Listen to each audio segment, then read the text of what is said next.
But when we start to see musicals about pointillism and making art, the musical has gone a long way from its original popular roots. And I think that is the strength and the weakness of Sondheim.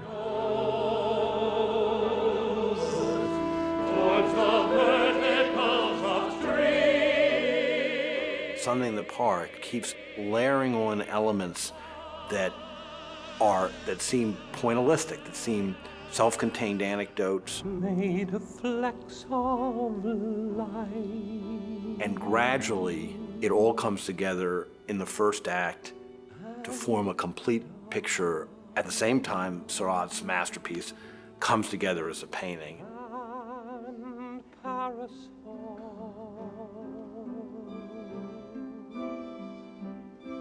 Stephen Sondheim right now is the history of the musical theater. I mean, he's that important.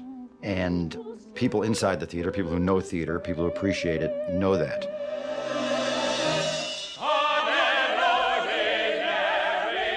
It's why, in spite of his shows not necessarily always making money, there's always a line being formed to produce them.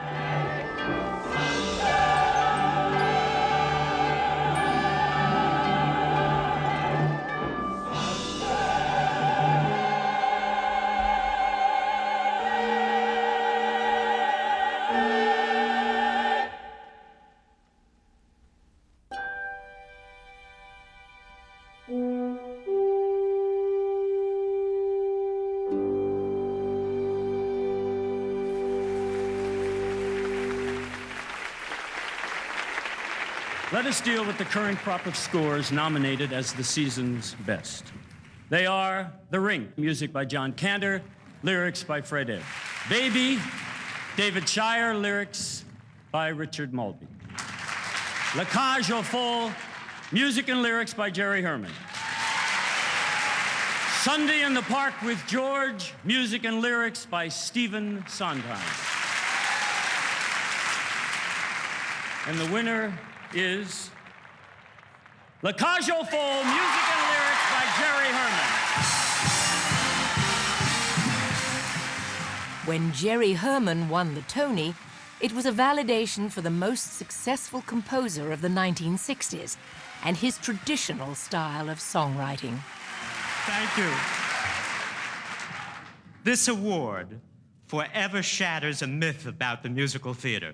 There's been a rumor around for a couple of years that the simple, hummable show tune was no longer welcome on Broadway. Well, it's alive and well at the Palace.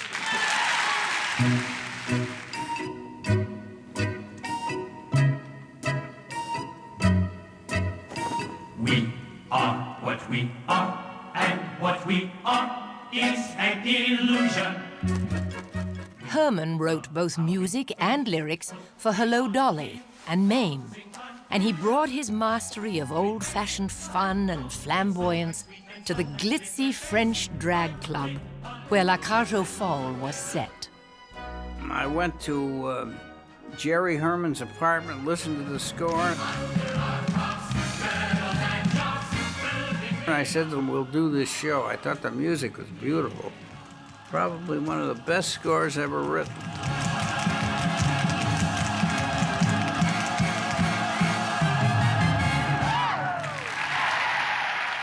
Adapted from a French film, La Cage aux Folles had a conventional musical comedy structure. But there was nothing conventional about its romantic couple. I made it all about love. This was a couple that had been together for 20-something years. This was the real loving married couple.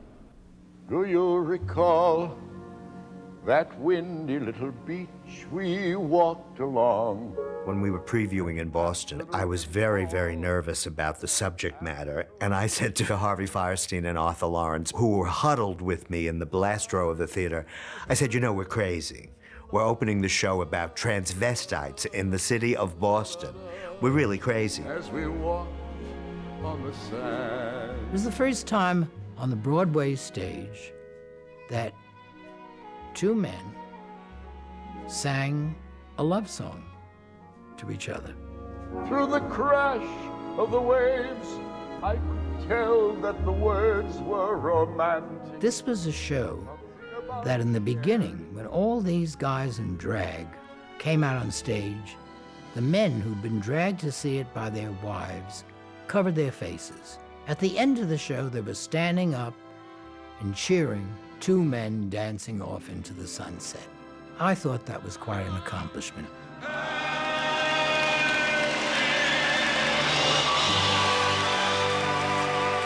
Gay sensibility was always in the theater, but whether we got seen by large groups of people or not is the difference. And this is America, and unless you can make money, it don't count. So, La Cage aux Folles, hardly the first gay musical on Broadway, but the first gay musical to make money, and that's what makes it count. I think it was a groundbreaking show, and I think it would have been more successful had there not been the AIDS scare at that time. I am what I am. I am my own special creation. AIDS. It cut a devastating swath through the talent pool on Broadway. Michael Bennett and Ron Field comes to mind. So many people that worked on Broadway that are gone.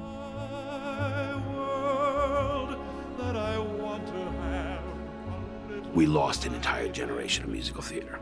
You know, if musical theater is gay men, and for the most part it is, we lost an entire generation. We lost our children, you know, we lost our youth.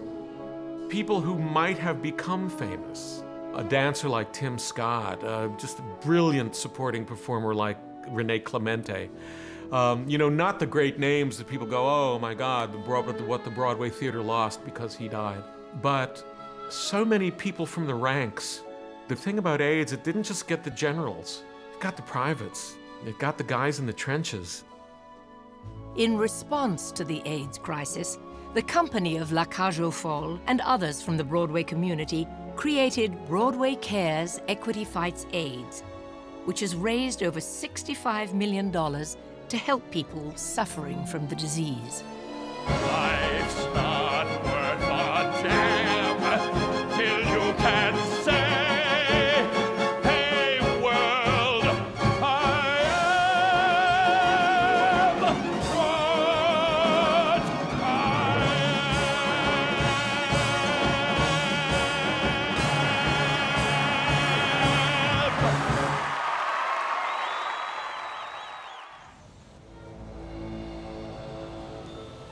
The recent corporate influence on Broadway is often attributed to the success of the Walt Disney Company. But before the Broadway musical was resurrected by Disney, Disney was resurrected by the Broadway musical.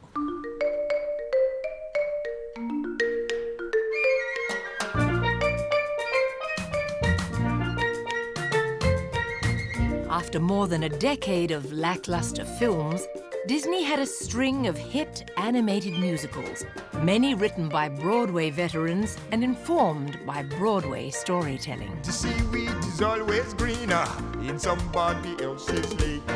You dream about going up there, but that is a big mistake.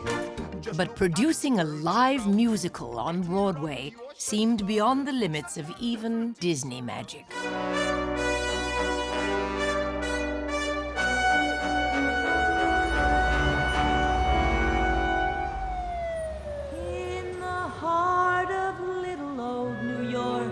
You'll find a thoroughfare. It's the part of little old New York that runs into Times Square. Just dealing in New York was hard, and, you know, we were ducking bullets in the 70s and garbage trucks, and it was just, you know, forget it, let's go and make movies. And it kind of kept that, resisted, until we made the movie Beauty and the Beast. I think Frank Rich reviewed it as the best musical in New York, but it was a movie. And that got us thinking, and then we decided, you know what, let's give it a shot. And the whole thing kind of fit together in a Disney-esque way. And it's been, I don't know, 10 years, pretty good. Disney's success with Beauty and the Beast spurred an unexpected transformation of 42nd Street itself. It began when Michael Eisner visited the crumbling New Amsterdam Theater, the former crown jewel of Florenz Ziegfeld's kingdom. I'm gonna be a mighty king, so when the beast beware. I've never seen a king of beasts with quite so little hair. Somebody called me and said, "You want to see the theater?" And I said, "Yeah, why not?" And it was dark, and it was raining. It was raining in the theater. Birds were flying around. But you could see what it was. This is it, sir. This is it. New York City wanted to bring Disney's wholesome image to its sleaziest playground. Totally new. But Disney wanted assurance from Mayor Rudolph Giuliani that the neighborhood would be safe for families. I had a little concern about the adjacent nightlife, and he said it'll be gone. I said, "Well, Mr. Mayor, you know, there is the American Civil Liberties Union. I mean, they're just not gone." He said, "Look me in the eye." I said, "What?" He said, "Look me in the eye." I said, "Okay." He said, "They will be gone." Scared me. I guess they were going to be gone. The New Amsterdam was magnificently restored.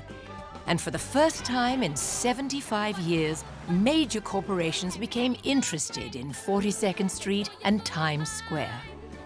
If you ask anybody walking down the street who is the star of Broadway, everybody's going to say Michael Eisner. The star is the corporation. It's taking show business to a new level of what the meaning of the word is. We simply came in and did a theater. That's it. The articles written about the Disney saved 42nd Street, Disney created tourism back in New York, hotels picked up, is very flattering and pretty much untrue.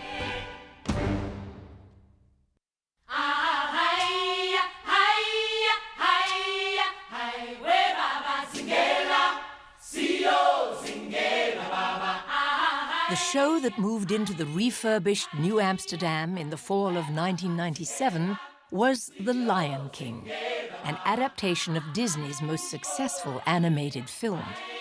It featured popular songs by Elton John with lyrics by Tim Rice and a chorus led by South African composer Lebo M. But the real challenge was how to translate the movie's animated characters to the stage. It is a landscape that people don't think can be put on a stage. It's the animal kingdom. It's an animal parable of life. And yet, I needed to make sure I could keep the human beings present. This was a question in the development of Lion King. Big question in the workshops of, can the audience look at a human face and look at a mask at the same time? Where will they focus? And I'm saying that in the theater, you can expect more from your audiences. They know they're in a theater.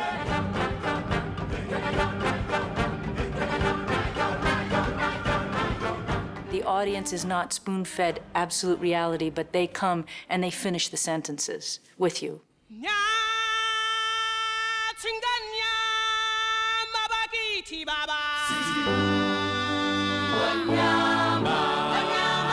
know, you work in television, which I've done a lot.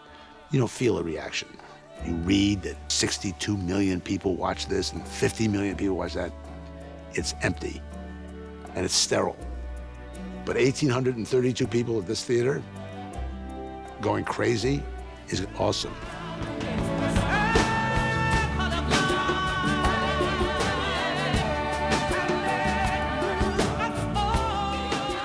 One of the best things about The Lion King is that it's not about race and all about race. When white audiences go to see Lion King, they don't think about it. They get the beauty and the talent of these great performers and the music. And yet if a black audience goes, it's all about race. Because imagine a young African-American child going and seeing a king who's black. It is about a future where racism won't be an issue at all.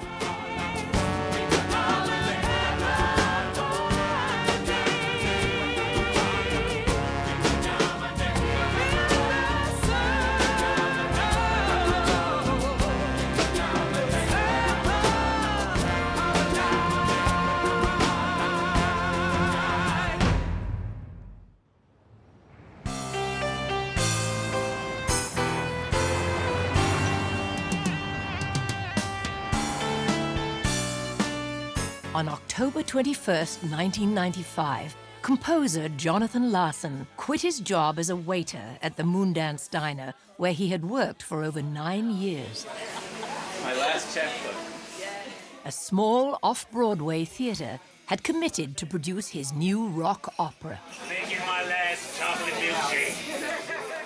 New talent finds it almost impossible to come up. Jonathan Larson, he wasn't a kid. He had spent years trying to get a show on without success. So it's very hard for the next generation of Sondheims or Kander Nebbs or Bach and Harnichts to come along. Larson had grown up just outside the city and loved Broadway. His dream was to create a new kind of Broadway show that would appeal to a generation raised on rock and roll and MTV. First time I read Rent, the first stage direction was that there is a full Broadway orchestra in the pit, and there's a rock band on the stage. And I always think that perfectly defines who he was. He was someone who was as much wanting to be a part of a musical theater tradition as he wanted to blow it up and change it and reinvent it. We were really developing Rent for the East Village. It's a modern reimagining of La Boheme in the East Village.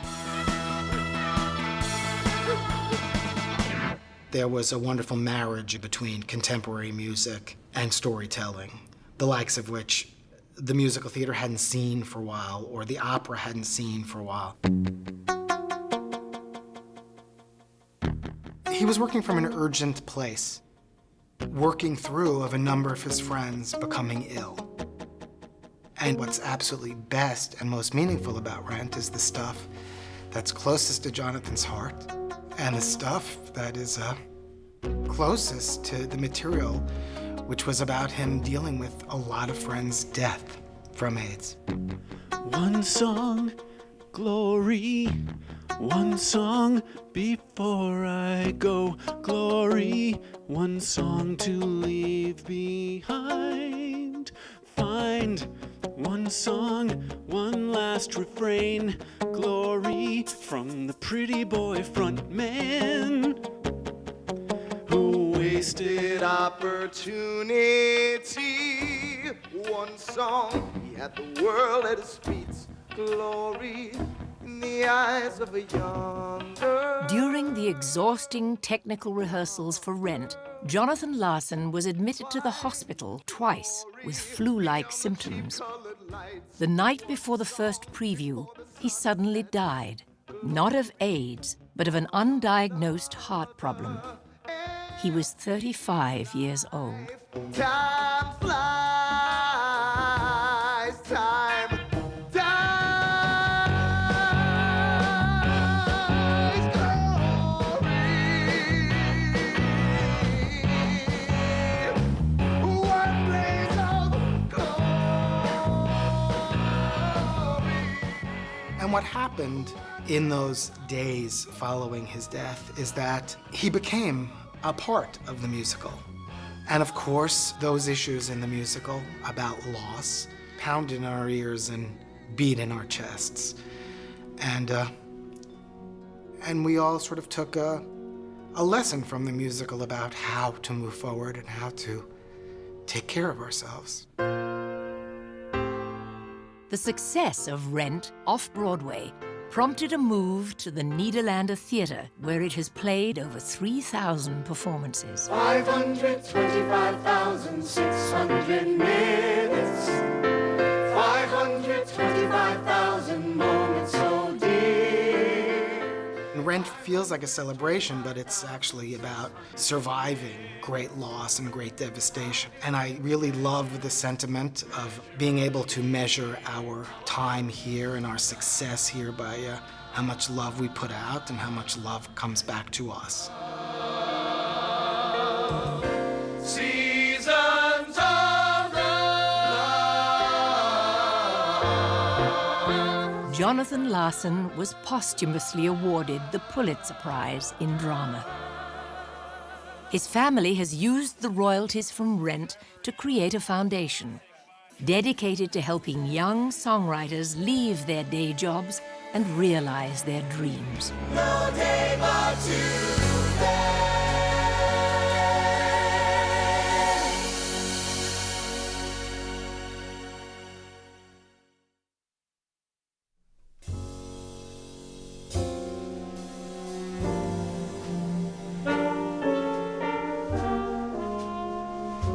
For over 20 years, fans of Broadway could buy discounted tickets at two locations, 47th and Broadway, and in the second tower of the World Trade Center. On September 11th, 2001, everything changed. When 9/11 happened, the entire world was grieving, and especially New York was grieving, and there was no relief from it. Times Square, the crossroads of the world, was nearly deserted in the days after the attack. And so were Broadway's theaters. Come here and spend money. Go to a restaurant, a play. You might actually have a better chance of getting tickets to the producers now. These little town blues are melting away. We'll make a brand new start of it. At first, it seemed inappropriate to go to the theater, but in fact, it became almost like medicine. Top-notch performers doing their best to make you have a little relief from that grief. Come to New York and let's go on with the show. Right now, people want more of an escape, you know, as they did after World War II.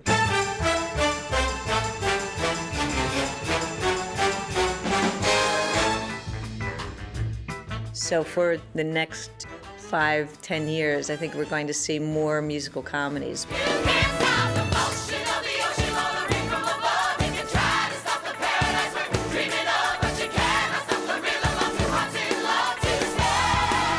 Like other current hits, Hairspray, the success of the 2002 season, was based on a